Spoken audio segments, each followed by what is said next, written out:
예, 제가 순천, 광양, 곡성, 구례, 을 지역구의 더불어민주당 경선에서 승리했습니다. 많은 시민과 당원들께서 저를 선택하신 건 지난 5년간 지역의 유일한 변호사로서 지역민들과 같이 호흡하고 소통하고 대화하고 토론해왔던 저의 이런 모든 노력과 그런 정성들을 높이 봐주신 거라고 생각을 합니다. 여러 가지 낯선 바람에 좀 어려움이 없지 않았습니다만 유권자와 당원 여러분들의 현명한 판단에 의해서 제가 후보가 됐다고 생각을 하고요. 그러한 그 지역에서의 활동을 높이 평가해서 저에게 공천의 기회를 주신 것인 만큼 그러한 정성과 힘들을 앞으로 국회의원이 돼서도 계속해서 발휘하겠다는 약속을 드립니다.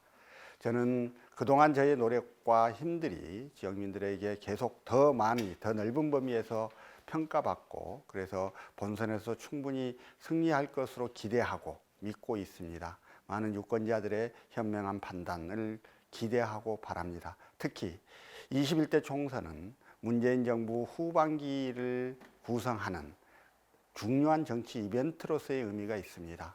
대통령을 지키고 정부를 지키고 이 개혁과 어떤 새로운 변화를 계속 끌어갈 수 있는 힘들이 필요합니다. 그러한 의미에서 제가 누구보다도 그러한 국회의원의 역할에 맞다라고 스스로 자부하고 있습니다. 저에 대한 그 깊이 있는 평가들을 부탁을 드립니다. 갑자기 순천시 해룡면이 떨어져 나와서 광양, 곡성, 구례 지역구를 구성하게 됐습니다. 일단 순천 해룡면 시민들 굉장히 좀 당혹스러우실 거예요. 근데 그건 순천시 해룡면 주민들만 당혹스러우신 게 아니라 광양, 곡성, 구례 시 구민들도 굉장히 당혹스러운 일입니다. 광양, 곡성, 구례 시 구민들의 입장에서는 우선 선거구 명칭이 순천, 광양, 곡성, 구례 이렇게 됨으로써 그 선거구 명예에 있어서의 중심성을 상실하게 됐습니다. 이런 것들이 이쪽에서도 큰 피해라고 할 수가 있고요. 무엇보다도 그 선거구라고 하는 거는 동일한 생활 감각을 갖고 있는 유권자들이 그 생활 범위 내에서 우리의 대표로 누구를 찍을 것인가라고 하는 것들을 구성하는 그런 단일화할 것인데 순천과 광양은 비록 직장에 있어서의 그 좀 동일성이 있을 수 있고 또 많은 교류와 소통이 있긴 했지만 그 지자체를 달리하는 데서 오는 분명히 생활 감각적 차이들이 있습니다. 이 사람들을 한꺼번에 모아놓는 건 선거구 구성에 있어서 그 선거구 구성의 본질적인 측면들을 좀 그 침해하는 면들이 있어서 옳지 않다고 생각을 합니다. 이런 옳지 않은 선거구 획정이 물론 당 입장에서는 당장 선거는 치러야 하고 선거구가 획정되어 있지 않으면 선거를 치를 수 없기 때문에 시급하고 급한 마음에서 국회에서 그런 결정을 했다라고 생각은 합니다만 어쨌든 옳지 않은 방식인 건 분명합니다. 이런 것들 때문에 많은 시국민들이 마음의 당혹감들을 느끼고 있고 반발들도 있을 수 있습니다. 그러나 현재에 있어서 이걸 달리할 수 있는 방법은 없습니다. 그리고 이러한 방식의 선거구 구성이 지금까지 유례가 없었던 것도 아닙니다. 따라서 이제 좀 마음속에 서운함이나 당혹감들은 좀 다스리시고 이제 동일 선거구 내에 들어와 있다라고 하는 그 동질감을 가지고 다시 누가 더 좋을지에 대해서 깊이 있게 검토하고 토론하고 이렇게 해서 우리의 대표를 뽑는 이러한 절차로 좀 넘어갔으면 좋겠다 이런 바람을 좀 갖습니다.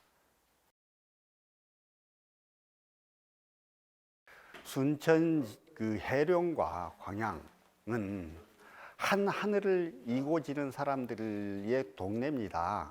그러니까 행정구역이 다르다고 해서 그 이들의 건강과 생활의 모습들이 다를 수는 없을 거예요. 그래서 순천 해룡면과 광양이 서로 이해관계를 달리하는 것이다 이렇게 보지는 않고요.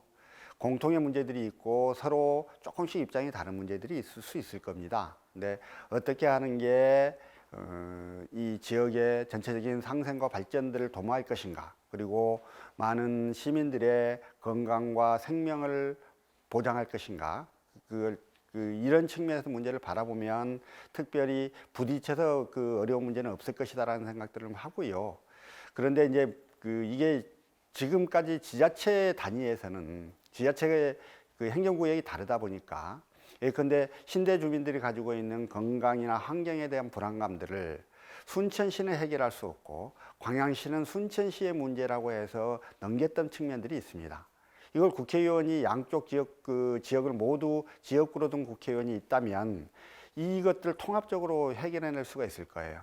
그래서 그런 측면에서 보자면 이웃한 그 지자체를 통할하는 모두 관통하는 이러한 지역구를 갖는다는 게 꼭 불리하거나 나쁜 일만은 아닐 것이라는 생각이 들고요. 무엇보다도 그 해롱면 인구가 5만 한 4, 5천 명이 됩니다. 곡성구례의 인구를 합친 것보다 많고요. 광양읍보다 많습니다. 이렇게 굉장히 큰 단위가 이 선거구에 같이 들어오기 때문에 제가 그 순천시 해롱면 시민들의 이해를 결코 등한시하거나 몰라라 할 수 없을 것입니다.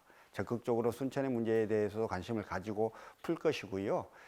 그러면서도 광양과 순천이 공통으로 갖고 있는 문제들을 같이 또 더불어 해결하는 그러한 메신저로서 역할을 다할 수 있을 거라고 생각이 듭니다.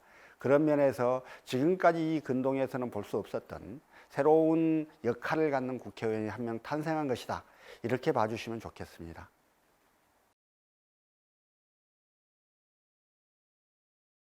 잘 아시는 대로 우선 그 순천 해롱면과 또 순천 다른 지역의 반발들이 상당히 거셉니다. 그리고 순천은 또 특히나 전략공천 문제로 인해서 정치 지향성을 갖고 있는 사람들은 굉장히 좀 많이 그 시리에 빠져 있기도 하지요. 이런 상태에서 내가 후보가 되었으니 표를 달라고 다니는 게 좀 보통 어려운 게 아닙니다. 좀 조심스럽고요. 그래서 아직은 좀 못 가고는 있는데요. 조금 더 안정되면 이제 가서 저도 적극적으로 순천시 해롱면의 대표자로서 제가 무엇을 할 것이고 뭘 하고 싶은지를 적극적으로 설명하고 이렇게 풀어 나갈 것입니다. 기존의 광양곡성 구례에 비해서 낯선 곳이니까 더 많은 활동과 노력들을 해야 될 것인데요. 순천이 갖고 있는 여러 가지 문제들, 특히 순천 해롱면 신대 지구는 굉장히 젊은 도시입니다. 평균 연령이 약 30세 정도의 굉장히 젊은 도시여서 기존 광양이나 곡성이나 구례보다는 상당히 다른 환경, 다른 문제들을 안고 있습니다. 특히 아이들의 교육 문제, 그다음에 환경의 문제 이런 것들이 특히 중요한 지역 이슈가 될 수밖에 없어서요. 그런 문제들에 대해서 좀 나름 그 준비한 대안들을 가지고 신대 주민들하고 해롱면 주민들하고 만나서 적극적으로 토론하고 해결책에 대해서 같이 논의하고 이렇게 하는 과정들을 통해서 저 자신을 어필하고 제가 대표로서 적합한 사람임을 설명하고 이렇게 해 나갈 계획입니다.